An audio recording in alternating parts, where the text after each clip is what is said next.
di apa dijalankan pada hari ini. Ada juga naratif yang dilarikan, divert. Contohnya mengaitkan Tan Sri Zeti. Kenapa Tan Sri Zeti tak kena? Ha, macam mana dia ada nak jawab?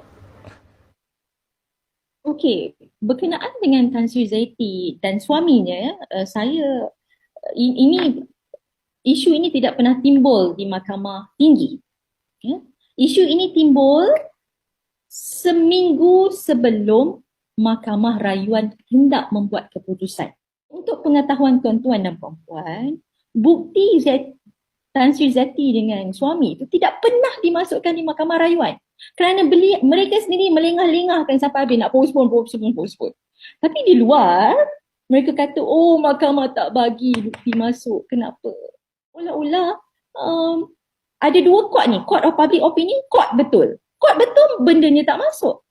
Dipospon-pospon sampai sudah tak nak masuk seolah-olah. Tapi di luar dikatakan ada bukti, ada bukti. Itu nombor satu. Nombor dua, cerita Tan Sri Zeti dan suaminya ni, ya, di peringkat Mahkamah Tinggi lagi, pendakwa raya telah tawarkan Tan Sri Zeti dan Tan Sri Zeti lah sebagai saksi kepada mereka. Panggil jadi saksi, boleh jadi saksi pembelaan. Tapi mereka tidak pernah ambil peluang untuk panggil Tan Sri Zeti sebagai saksi pembelaan mereka. Kenapa tidak dipanggil ketika itu? Kalau betul semua ini betul-betul,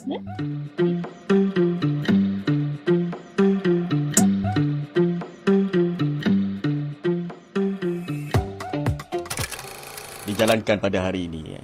Ada juga naratif yang dilarikan, divert. Contohnya mengaitkan Tan Sri Zeti. Kenapa Tan Sri Zeti tak kena? Ha, macam mana dia ada nak jawab? Okey, berkenaan dengan Tan Sri Zaiti dan suaminya, saya ini isu ini tidak pernah timbul di Mahkamah Tinggi. Ya. Isu ini timbul seminggu sebelum Mahkamah Rayuan hendak membuat keputusan. Ya. Seminggu sebelum. Sebelum itu tak pernah timbul. Ya. Apa yang berlaku ialah Mahkamah Rayuan memutuskan yang mereka akan mengumumkan penghakiman pada 8 Disember 2021. Didengar pada April 2021, mereka ambil masa lama juga, 8 bulan untuk menilai. Ada 300 alasan yang diberikan oleh Datuk Seri Najib Razak dalam rayuan beliau. So memang mengambil masa lama, jadi diputuskan untuk dengar 8 Disember. Namun demikian, pada awal bulan Disember lagi, Najib Razak dah minta postpone. Dia kata dia kena COVID, dia kena kuarantin 7 hari. Dan dia minta postpone ke 13 Disember. Mahkamah kata tidak mengapa, tak payah nak dengar ni pakai Zoom pun boleh. Masa tu tengah PKP dan sebagainya, tak payah. Memang kita ada normal buat dalam Zoom pun semua kes. Jadi pertama kali tu dia tak boleh postpone. Yang keduanya, pada 2 hari bulan Disember, Mahkamah nak umum ni 8 Disember. 2 hari bulan Disember, dia masukkan satu usul, dia kata dia ada bukti baru. Bukti baru itu ialah bukti atau percakapan daripada Ketua SPRM sendiri, Datuk Azam Baki, Datuk Seri Azam Baki, berkenaan dengan kes ini. Ya? Dan bukti itu yang dia katakan, yang bukti baru tu yang dia nak bawa masuk ialah dia nak katakan yang Tan Sri Zeti dan suaminya turut terlibat dalam kes YMDB ni melalui Jolo. Ya, itu bukti yang baru dia nak masuk. So dia masukkan notis usul. Kena tahu kalau nak masuk bukti baru di Mahkamah Persekutuan, kena minta kebenaran dulu. Ada undang-undangnya perlu dilepaskan, baru boleh mahkamah dengar bukti itu. Jadi dia masukkan usul pada 12 hari bulan, 2 hari bulan, pendengaran 8 hari bulan. Okey, mahkamah kata okeylah kita dengarlah you punya usul ni.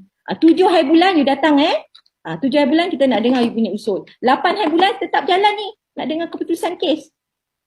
Tapi 7 hari bulan you come, kita dengar. Apa jadi 7 hari bulan? 7 hari bulan, dia dengan dia punya segerombolan lawyer dia cakap, oh kami tidak boleh datang ke mahkamah kerana salah seorang daripada kami terkena COVID, jadi semua orang kena kuarantin. 7 hari bulan ni, 8 bulan nak dengar. So 7 hari bulan tu, mahkamah kata apa ni, you nak minta kita dengar usul untuk masukkan bukti, tiba-tiba semua orang pula tak nak datang.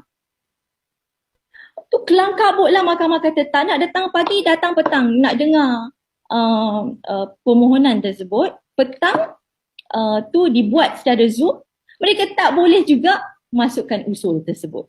Sampai sudah bukti baru itu tidak dimasukkan di mahkamah. Jadi mahkamah kata, if you're not interested, tak apalah 8 bulan kita terus bagi keputusan. Jadi untuk pengetahuan tuan-tuan dan puan-puan, bukti Tan Sri Zati dengan suami itu tidak pernah dimasukkan di mahkamah rayuan.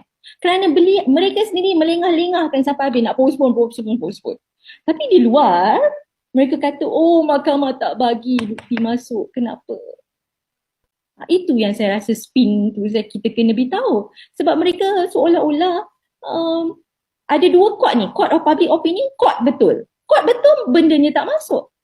Dipospon sampai sudah tak nak masuk seolah-olah. Tapi di luar dikatakan ada bukti. Itu nombor satu. Nombor dua, cerita Tan Sri Zati dan suaminya ni, di peringkat mahkamah tinggi lagi, pendakwa raya telah tawarkan Tan Sri Zati dan Tan Sri Zati lah sebagai saksi kepada mereka. Panggil jadi saksi, boleh jadi saksi pembelaan. Tapi mereka tidak pernah ambil peluang untuk panggil Tan Sri Zati sebagai saksi pembelaan mereka. Kenapa tidak dipanggil ketika itu? Kalau betul semua ini betul-betul, itu satu lagi yang kita kena skeptical lah, all this taktik-taktik yang macam-macam ni kita kena skeptical. Kenapa tidak dipanggil masa itu? Pada saya senang. Kalau Tan Sri Zati atau suami Tan Sri Zati itu bersalah dalam segi mengambil wang YMP, sekarang kerajaan yang memerintah bukan Pakatan Harapan lagi. Kerajaan yang memerintah ialah kerajaan Barisan Nasional stroke Perikatan Nasional. Kita pun tak tahu yang mana satu, tapi bolehlah cakap Barisan Nasional sebab PM yang Barisan Nasional. Jadi parti yang memerintah ini, PM-nya ada, ambil tindakan siasat. Kalau mereka salah, charge macam Namcik Razak. Tapi ini tidak dibuat. Jadi bila buat benda-benda macam ni, sekali lagi pada saya, pandangan saya, rakyat biasa yang memahami perjalanan kes, ini semua satu lagi propaganda lah. Kerana bendanya tidak masuk di mahkamah, tapi di spin-spin di luar sana seolah-olah tidak mendapat keadilan. Itu berkenaan dengan Tan Sri dan juga suami Tan Sri Zati.